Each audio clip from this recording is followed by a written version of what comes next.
Whoa, screen actors, have I got stuff for you today. The subject of our video is the death of acting. Stick around, you'll find out exactly what I mean by that. If this is your first time here, click subscribe. And if you like what you see in here, give the video a thumbs up. If you get inspired, you have some takeaways, put them in the comments below. It will inspire other actors and help more people to find this video. I'm wearing my rant shades today.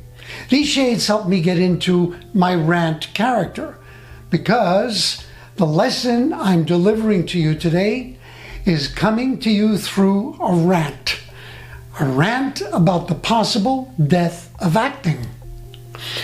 It's no secret that we live in a woke society.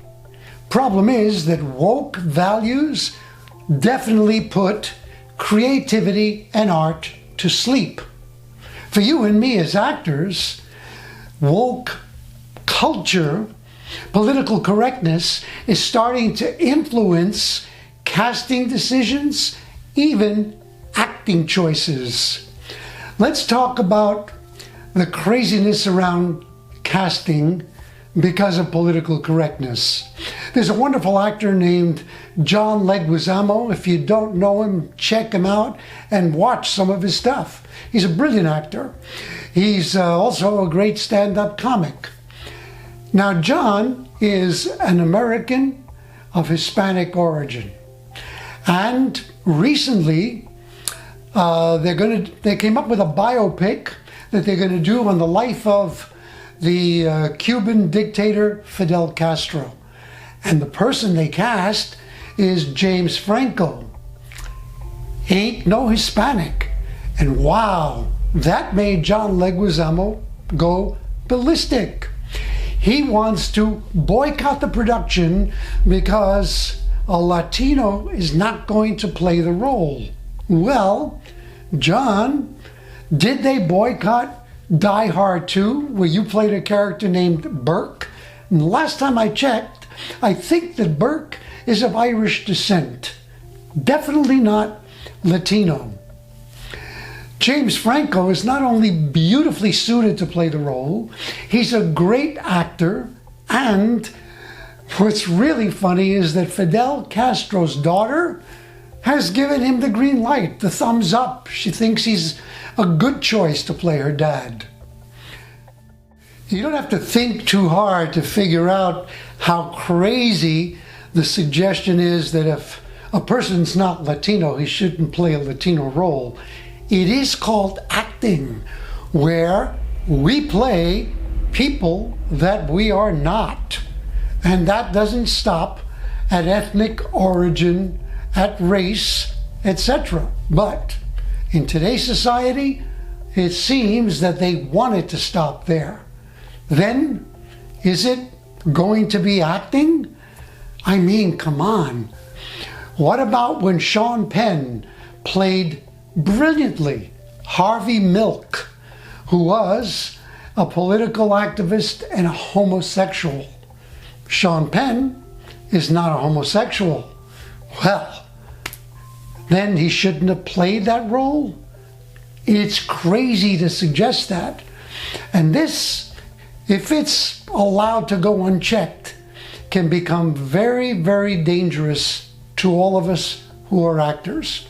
Because we're going to start to become intimidated, and then we're going to start to make safe choices, even when we act. Don't think so? I have some very good friends who are professional actors and teachers.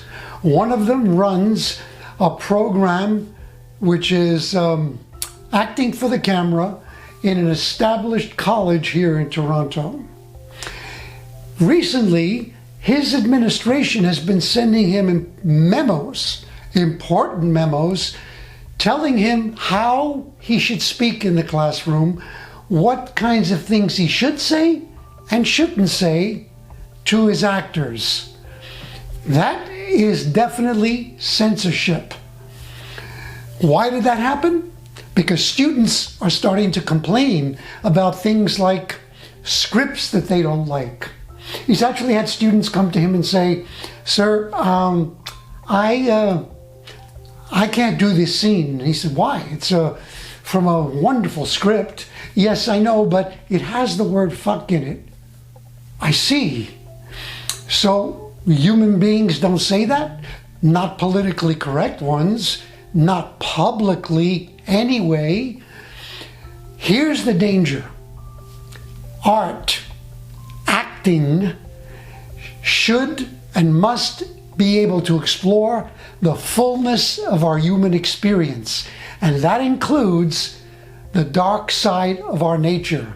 Political correctness wants to deny that that dark side is there, or if they don't deny it, to definitely make it taboo, to make it prohibited.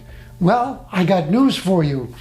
Most of the great works of dramatic literature have explored aberrant behavior, dark, strange sides of people's personalities, and behavior that is definitely taboo.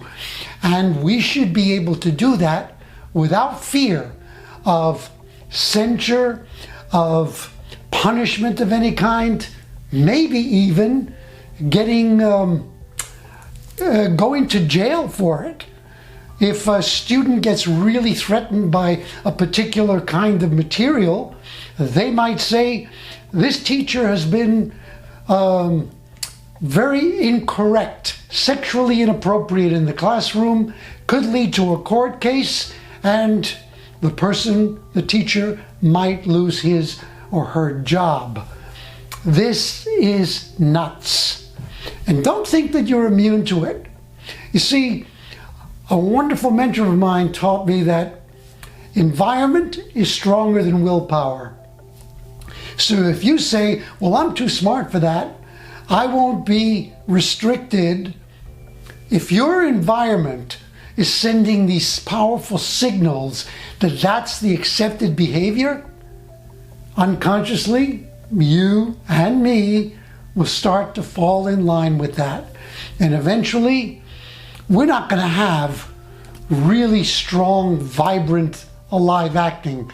We're going to have shallow characters, caricatures on the screen. Now, listen, if you want to devote your career to playing, only being in Hallmark movies, and hey, there's nothing wrong with that, you can play it pretty safe, because those scripts don't really go too deep into the reality of what people are about. They're designed to be nice, sweet, with happy endings, and be very politically correct. So last week, a new TV show on CBS aired. I was really excited. It's called East New York. It's a cop show, and one of the stars is Jimmy Smits, brilliant actor, and he, of course, was one of the great highlights of NYPD Blue, which was a wonderful, powerful, gritty, very real kind of cop show. So I tuned into the first episode of East New York. Wow. Everything about it was politically correct. The characters would hint at being bold, but ultimately they would be more nice than bold, and always sweet and likable. And if they were starting to go near some uncomfortable territory, soon some dialogue would come in that would soften it, that would be more appropriate in a light-hearted sitcom. And to top it off, the episode ended in a very neat, happy, feel-good kind of way, you know, with like a ribbon, a bow tied onto it, even though the episode began with several characters dying very, very violently. It felt inauthentic. It felt like it was trying to be with the politically correct times. And the more shows do that, the farther away they're going to come and B, from reality. Now, how does it begin to affect you in the world of auditions? Well, you've always had to have a tough skin to withstand all of the rejection that you would get when you go to audition for something.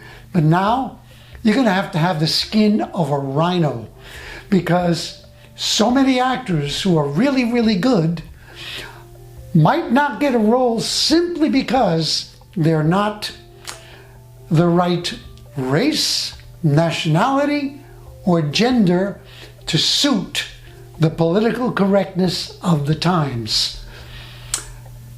Not a very, very good thing. So, is it all bleak? No. It's going to demand a really, really strong, focused attitude from you, the actor. Here's what I would suggest. If you're a student looking at studying acting, perhaps in a traditional academic environment, like in a university, a college, don't. And I say that after having proudly taught in 3 really, really wonderful colleges and universities here in Canada in the acting programs. But in any academic setting, the major decisions are going to be made by the bureaucrats, not by the creatives who would be in the classroom. So if a bureaucrat says to an acting teacher, you can't deal with this kind of material, you can't let acting students play scenes or perform scenes that are sexually charged, etc., well, the teacher would have to do that or lose his or her job. So don't put yourself in that kind of environment. If you're going to study in an acting studio, audit the classes, find out what the environment is. You don't want to be in an environment that's where people are walking on eggshells around material that can and often should be explosive. Also, don't choose as acting partners anyone who indicates that they want to be polite or safe or correct when they're acting, especially if they say, well, this dialogue is a little bit too raunchy, I can't say it. You don't want to work with that person, even if they're a wonderful human being, because it's going to bring the quality of your work down. And who knows, you might even get infected and start thinking that way too, and then it will be the death of your true acting spirit. You see, the only guideline, the only criteria that should be applied when it comes to creating art, which as actors is what we do, is excellence. Excellence is pure. Excellence is true. And excellence is harsh. It's harsh because the best get the role, even if you're very good, and you might even be appropriate for it. I, as an Italian American, have sometimes read for roles that were perfect for me on the page. And an actor perhaps with an Irish name got the role of an Italian mobster. Was I upset? Yeah, for about 30 seconds. And then I usually acknowledged that the actor who got that role was a better actor than me. I say usually, I always did if I really believed that that was the case. That's when our industry and our craft is guided by excellence.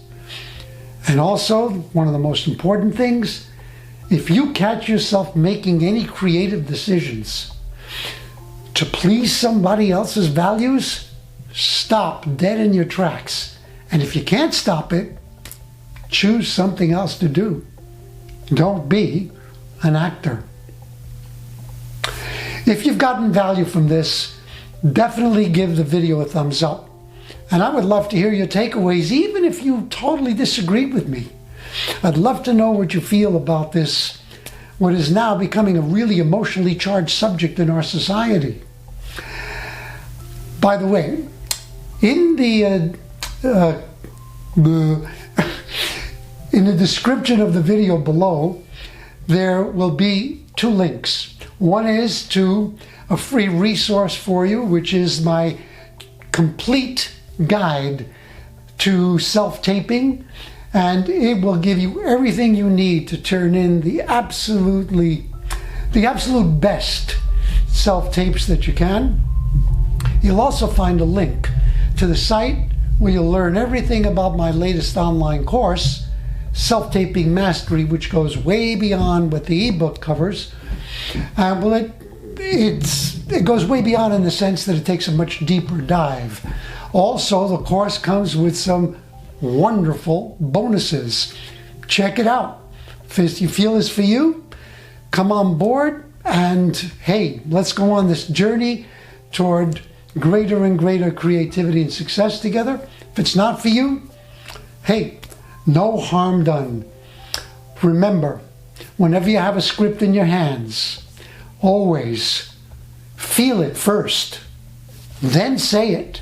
If you feel it and you say it, you'll mean it. And then chances are that you'll book it. Go out and create a stellar career for yourself, and please don't be politically correct. Art is not polite.